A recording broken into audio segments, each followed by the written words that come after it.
Hey everyone, welcome to Whispers of Turkish Stars.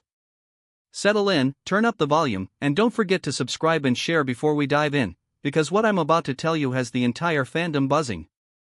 Just days after Gökberk Yıldırım's birthday, he and Cemre Arda quietly slipped out of Istanbul, leaving behind flashing cameras, crowded sets, and the relentless hum of city gossip. What began as a simple celebration among close friends turned into the most whispered about escape of the season, a romantic, carefully guarded trip that has fans scanning every post, every reflection in a window, every sliver of a skyline for clues.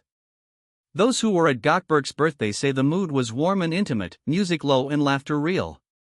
Throughout the evening, Cemre never left his side. She was radiant but relaxed, the kind of presence that steadies a room and calms a storm.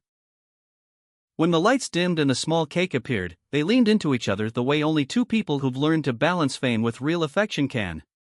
Friends noticed the way they talked in half smiles and soft glances, as if the decision had already been made to step away from all of this, if only for a short while, and breathe like two ordinary souls.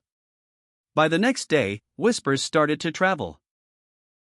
A few sharp-eyed onlookers at the airport swore they saw Gökberk, cap pulled low, moving with the unhurried confidence of someone who knows exactly where he's going. Hours later, a separate sighting, Cemre, minimal fuss, focused, polite to staff, vanishing behind a gate with the elegance of someone accustomed to keeping peace within chaos. They didn't walk in together, didn't give anyone the satisfaction of a shared frame, and that only fueled the rumor mill. It felt deliberate, like a silent agreement that their getaway belonged to them, truly to them. Industry chatter pointed to a European destination with a reputation for cobblestone streets and evening air that smells faintly of roses. Take your pick, the kind of city where silence feels expensive and privacy is a luxury you can actually buy with clever timing. People close to the couple say the plan was simple: no crowds, no dramatic itineraries, just time carved out like a promise. Even the team handling their schedule stepped back, allowing the walls around them to thicken so that their every glance wouldn't be translated into headlines by morning. And then came the posts. Not of each other, never together in the same frame, but unmistakably connected. He shared a sliver of a river gliding past a stone bridge, the sun slanting toward evening like a secret. She posted a hallway washed in pale light, a vase of white flowers in the corner, a faint hint of that same bridge reflected behind a pane of glass. Fans pounced. The comments rolled in: are they together? Did they finally leave? Are we seeing the same city, the same hour, the same mood reflected through different hearts? The answer felt obvious, but they refused to spell it out, letting the puzzle keep people guessing. Cemre's style on the trip stood out precisely because it didn't. She went for fresh, easy looks: a soft sweater, hair gathered with minimal effort, a face that looked like morning even in the afternoon. It wasn't a performance, it was a reprieve. Gökberk, on the other hand, leaned into that sporty elegance he does so well: clean lines, good shoes, the kind of jacket that looks casual until you notice how beautifully it moves. Together, they presented the image of two people not hiding, just not performing, and that distinction made all the difference. They chose quiet streets over grand boulevards, small bistros over glossy landmarks. There was talk of long walks along the water, of slipping into tiny bookstores and running their fingers over spines of second-hand novels, of stopping for coffee where no one cared how many millions watched their lives unfold on screen each week.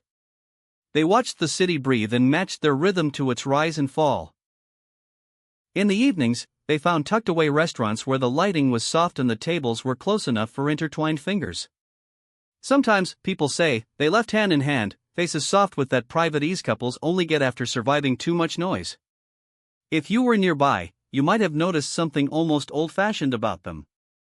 They didn't rush to post full outfits or show off lavish rooms. Their feed wasn't proof, it was poetry. A pattern formed. Similar times, similar places, the same hues and weather, like two streams flowing side by side just under the surface. It wasn't coy, it was respectful. The message was clear to those who listen with their hearts: we are together, we are happy, and we are keeping a piece of this just for us. Close friends say this trip mattered more than a routine pause. It was a reset button, a retreat after months of punishing schedules and headlines that refused to ask whether two people could simply be without being defined by whispers. They wanted to return with clearer eyes and steadier hands. And when they do, the plan is to dive back into work with a renewed focus, to meet scripts and sets and long days with a calmer kind of energy. For them, distance from the whirlwind has always been the surest way back to the center. There's talk that the escape also served as a quiet answer to rumors that never seem to take a day off. You know the ones, the sudden speculation, the invented frost between them, the suggestion that the spotlight might be burning the edges of something fragile. But wherever they wandered abroad, sources insist that the time together soothed that noise into a background hum. They checked the world out and each other back in, and that choice speaks louder than any official declaration. The two have never been ones to feed a narrative just to calm the feed. There was no press note, no staged airport reunion, no one perfect photo to reset a timeline. Instead, they surrendered to mornings that began early, when the streets were theirs, and the air was quiet enough to hold long conversations without interruption. They walked until their feet hurt, learned the names of little streets, found the corner where a local sat every afternoon to sketch, spoke to waiters in careful phrases, and let the comfort of shared silence do its healing work. Sources say they deliberately put their phones away for long stretches, the way you put away a noisemaker when you finally want to sleep. Cemre, especially, is said to have told friends that this was the moment to step away from the tug of alerts and watch time move the way it used to. A promise to themselves, to taste food before photographing it, to laugh without capturing proof, to leave parts of their day with no evidence except memory. And yet the fans, ever loyal and endlessly observant, pieced it together anyway. A bench that appeared in his story and later in hers. The same cloud formation drifting across the same slice of sky, separated by an hour but stitched together by 100 comments asking if the world was finally witnessing a perfectly orchestrated disappearing act. The love in the responses felt protective, like a crowd surrounding two people they've watched grow in front of them and now wish to shield. Onlookers say Cemre had that rare kind of beauty during this break. The kind that comes when you stop trying to impress and start choosing comfort. Sneakers, soft hoodies, hair tossed by the wind. People whispered that she looks younger when she's happy, that the spark in her eyes brightens when the day asks nothing of her but to enjoy it. As for Gökberk, his manner was tuned entirely to her, protective without being possessive, attentive without turning it into a show. If you're wondering whether he opened doors, the answer is yes. If you're wondering whether she teased him for it after, also yes.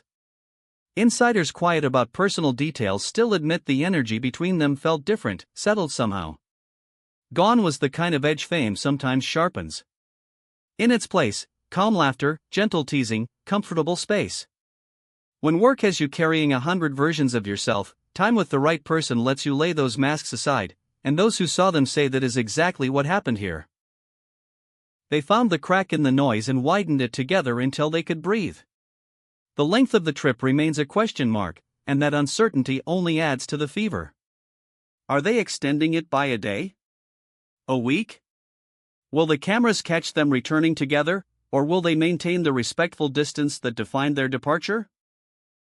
For now, there's only the romance of not knowing, the thrill of imagining them drifting through a city that allowed them to be just another couple sharing a secret. It's no coincidence that their posts grew fewer as the days went by. When a break is working, it asks for silence, and they gave it freely. Friends claim the conversations turned practical in the best possible way. Not ultimatums, not deadlines, but honest mapping. Where they'd like to be when this year edges into the next, how to keep room for each other when work stretches late, what kind of life they want around the work that made them famous. Marriage wasn't a topic thrown on the table like bait. Yet, even without that word, the subtext felt steady: you matter to me, and I'm building with you in mind. Of course, not all the wind at their backs is kind. There were the predictable headlines, the lazy ones that recycle doubts as if love is a rumor that needs a weekly reboot. But this trip, this soft refusal to feed the cycle, may be the most elegant answer they've given. After all, how do you argue with days that begin with shared steps and end with shared laughter? How do you question a bond when you see it live, not as spectacle but as rhythm? Those who caught glimpses spoke of moments that would look ordinary if you didn't know who they were. A simple lunch. 2 cups of coffee. Browsing a display of old postcards and smiling at the faded ink of strangers' stories. What makes something romantic, you ask? Sometimes it's just two people deciding the same bench is a good place to rest, and then finding they don't want to get up for a while. Back home, the conversation has only grown louder. Fans argue lovingly over which city it was, which stones held their footsteps, which restaurant tucked them into a corner where no one disturbed their quiet joy.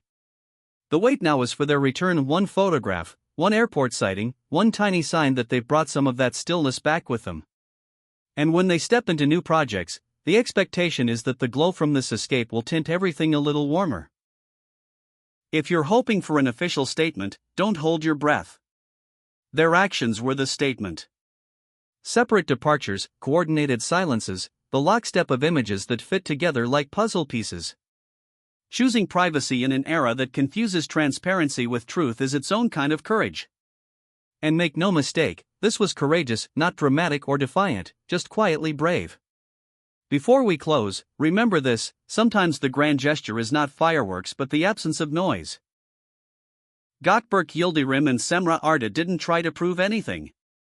They simply chose presence over performance and trusted that those who really see them would understand. If this trip did what it was meant to do, then the next time they face a long night shoot or an early call, they'll carry the memory of wind in a foreign street and the feeling of a hand they know as well as their own. And that, dear listeners, is the spell they cast: no publicity plan, just a promise kept in private.